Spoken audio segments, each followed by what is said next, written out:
అనేక మందికి సరైనది, సరికానిది అనేవి కేవలం ప్రాధాన్యతలే. అలాంటి వ్యక్తులు తాము చేయాలనుకున్నది చేయడానికి ఆధారపడేందుకు ఏమీ ఉండదు. తరచుగా తమకు ఇష్టమైందా లేదా అనే దాని మీదనే అది సరైనదా కాదా అనే నిర్ణయం వారు తీసుకుంటారు. కాబట్టి వారు తాము కావాలనుకుంటున్నట్లు చేస్తారు. కానీ సరైనది, సరికానిది అనే వాటికి నిర్వచనం చాలా స్పష్టం. దానికి తగిన ప్రమాణాలను బైబిల్ నిర్ణయించింది. అందుకే ఈ సందేశం సరైనది చేయడం అని. చాలామందికి సరైనది, సరికానిది అనేవి కేవలం అనుకూలతలను బట్టి వాడే పదాలు మాత్రమే కావడం విచారకరం. సరైన నిర్ణయాలు తీసుకోవడానికి ఎలాంటి ప్రాథమిక ప్రమాణాలు కలిగి ఉండాలో వారు ఎన్నడూ వెతకకపోవడమే దానికి కారణం. మానవులు చెడిపోయారు కాబట్టి వారు వెదికి మరీ తప్పులు చేస్తారు. చెడిపోయారు అనే మాటలో మరో భావం వారు తిన్నగా ఆలోచించరు అని. తిన్నగా ఆలోచించడానికి వారికి ఎలాంటి ఆధారం లేదు అని. సరైనది చేయడానికి బైబిల్లో ప్రమాణాలు ఇచ్చినందుకు నేను చాలా సంతోషిస్తున్నాను. యోహాను సువార్త 2వ అధ్యాయం 13-25 వచనాలలోని లేఖనంలో మనం సరైనది ఎలా చేయాలో అర్థం చేసుకోవడానికి సహాయం చేస్తుంది. యేసు జీవితంలోని ఈ అనుభవం నుండి మనకు సరైన మార్గం చూపించే అనేకమైన ఆజ్ఞలను నేను తీసుకుంటున్నాను. మొదటి ఆజ్ఞ, శుద్ధి చేయండి. తన నామమును ఆ ప్రదేశంలో ఉంచుతానని దేవుడు చెప్పిన పరిశుద్ధ స్థలమైన దేవుని మందిరానికి యేసు వచ్చినప్పుడు అది అపవిత్రంగా ఉండడాన్ని చూచాడు. అక్కడ ఎద్దులను, గొర్రెలను, పావురాలను అమ్మడం, రోకలు మార్చడం చూశాడు. ఇదంతా దేవుని ఆరాధించడానికి ప్రత్యేకపరిచిన ఆ పరిశుద్ధ స్థలంలోనే జరుగుతూ ఉంది. ఈ ప్రదేశంలో దేవుని సన్నిధి స్పష్టంగా ఉన్నది. సొలొమోను దేవాలయం కట్టిన కాలంలో దేవుని మహిమ దేవాలయంలోకి దిగివచ్చి దాన్ని నింపివేసింది. ఆ సమయంలో ఈ ప్రజలు ఎద్దులను, గొర్రెలను, పావురాలను అమ్ముతూ రోకలు మార్చుకుంటూ ఉండడాన్ని యేసు చూశాడు. వీటిని ఇక్కడి నుండి తీసుకొని పొండి అని ఆయన వారిని ఆజ్ఞాపించాడు. తన తండ్రి ఇల్లు పవిత్రంగా ఉండి ఆరాధనకు తగినదిగా ఉండాలని యేసు కోరుకున్నాడు. ఈ శుద్ధీకరణ కార్యక్రమంలో మనం తప్పకుండా చూడాల్సిన ఒక విషయం ఉంది. ఆరాధనా స్థలాలను మనం తగిన వాటిగా శుభ్రంగా ఉంచడమే కాక తిరిగి జన్మించిన అనుభవం ఉన్న మనలో పరిశుద్ధాత్మ నివసిస్తాడు. కాబట్టి మనం మన జీవితాలను, శరీరాలను శుభ్రంగా, పవిత్రంగా ఉంచుకోవాలి. అంటే సరైనదే చేయాలి. రెండవ ఆజ్ఞ, మాట్లాడు. దేవాలయాన్ని శుద్ధి చేసిన ఈ అనుభవం తరువాత ఆ కార్యక్రమం ద్వారా ప్రభావితులైన వారు యేసు వద్దకు వచ్చి ఒక సరైన ప్రశ్న వేశారు. నీవు ఈ కార్యములు చేయుచున్నావే, ఏ సూచక క్రియను మాకు చూపిస్తావు అని వారు అడిగారు. నీవు ఎందుకిలా చేశావు? ఇలాంటి పనులు చేయాలంటే నీకు ఏదో ఒక అధికారం ఉండాలి కదా.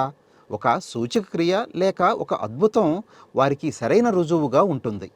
ప్రాచీన కాలంలో మోషే, ఏలియా వంటి ప్రవక్తలు సూచక క్రియలు చూపారు కాబట్టి వారి ప్రశ్న సరైనదే. ఆయన వారికి అస్పష్టమైన జవాబు ఇచ్చాడు. సూచక క్రియ ఇది, ఈ దేవాలయాన్ని పడగొట్టండి, 3 రోజుల్లో నేను దాన్ని లేపుతాను అన్నాడు. వెంటనే వాళ్ళు తాము నిలబడి ఉన్న దేవాలయాన్ని గూర్చి ఆయన చెప్తున్నాడని అనుకున్నారు. ఈ దేవాలయాన్ని 46 సంవత్సరాలు కట్టారు, నీవు 3 రోజుల్లో దాన్ని లేపుతావా అని వారు ప్రశ్నించారు. హేరోదు కట్టిన భౌతికమైన దేవాలయాన్ని కాక తన శరీరాన్ని గూర్చి యేసు ఇది చెప్తున్నాడని ఇక్కడ మనకు వివరించబడింది. కాబట్టి ఇది ఆయన ఉద్దేశాన్ని అపార్థం చేసుకోవడమే. తాను సిలువ వేయబడి మృతులలో నుండి 3 రోజుల్లో ఎలా లేవబోతున్నాడో అనే ప్రవచనాన్ని ఆయన చెప్తున్నాడు. ఆయన మరణ పునరుద్ధానాల తరువాత శిష్యులకు ఇది స్పష్టంగా అర్థమైంది. ఆయన వ్యాఖ్య తన శరీరాన్ని గూర్చి అని, వాళ్ళు నిలబడి ఉన్న రాతితో కట్టిన దేవాలయాన్ని గూర్చి కాదని అప్పుడు వారికి స్పష్టమైంది. యేసు మాట్లాడిన విధానం మీరు సరైనది చేయడానికి సహాయం చేస్తుందని నేను మీకు చూపాలని కోరుతున్నాను. ఎందుకంటే ఆయన వ్యాఖ్య విశ్వాసపు ప్రాధాన్యత సూచిస్తుంది. సూచక క్రియ లేక అద్భుతం చూడకపోయినా నీవు ఆయనను విశ్వసించాల్సిందే. మూడవ ఆజ్ఞ, హృదయాన్ని తెరవండి. యూదుల పస్కా పండుగలో యేసు హాజరయ్యాడు. అనేక సంవత్సరాల క్రితం మోషే ద్వారా ఐగుప్తు దేశం నుండి వారు విడుదల పొందడాన్ని జ్ఞాపకం చేసుకునే సమయం అది. ఈ విడుదలను జ్ఞాపకం చేసుకునే పండుగలో యేసు యెరూషలేములో పాల్గొన్నాడు.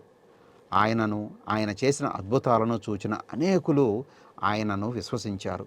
అద్భుత కార్యాలు ఆయనలో ఉన్నవారి విశ్వాసాన్ని బయటకు చెప్పేలా చేశాయి.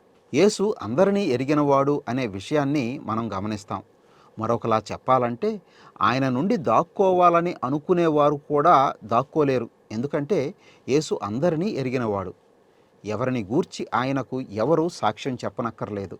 ఎందుకంటే మనుషుని ఆంతర్యం ఆయన ఎరుగును. దాచుకోవడానికి ఏమీ లేదు. అయినా కొందరు యేసు నుండి దాగుకోవడానికి ప్రయత్నిస్తారు, కానీ అది అసాధ్యం. ఆయన ఇక్కడ ఉన్నప్పుడు ఆయన అందరినీ ఎరిగినవాడు. ఆయన పునరుద్ధానం తరువాత ఇప్పుడు కూడా అందరినీ గూర్చి ఆయనకు తెలుసు.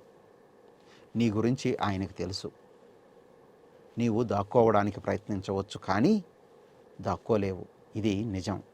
నీవు ఎవరో, ఎక్కడ ఉన్నావో ఆయనకు తెలుసు అని అర్థం చేసుకోవడం ముఖ్యం. సరైనది చేయడానికి అది నీకు సహాయం చేయదా? సరైనదే చెయ్యి. కానీ నేను అది ఎలా చేయాలి అని నీవు అడిగితే, మొదటగా శుద్ధి చెయ్యి. ఆయన దేవాలయాన్ని శుద్ధి చేసినట్లు అది చేస్తాడు. ఆయన నిన్ను శుద్ధి చేస్తాడు. తరువాత మాట్లాడు. నీవేమి ఎరగాలని ఆయన కోరుతున్నాడో ఆయనను చెప్పనివ్వు. హృదయాన్ని తెరువు. నిన్ను ఆయన బాగా ఎరుగును. కాబట్టి ఇది చాలా సులువైనది. శుద్ధి చెయ్యి, మాట్లాడు, హృదయాన్ని తెరువు. అప్పుడు సరైనది చేయడానికి నీవు సమర్థుడు అవుతావు. ప్రార్థన చేసుకుందామా? ప్రేమ కలిగిన దేవా, మీకు వందనాలయ్యా. మేము సమర్థవంతంగా సరైనది ఎన్నుకోవాలి అని అంటే మిమ్మల్ని అర్థం చేసుకొని మీకు మా హృదయాలని తెరిచి అప్పచెప్పాలని చెప్తున్నారు ప్రభా.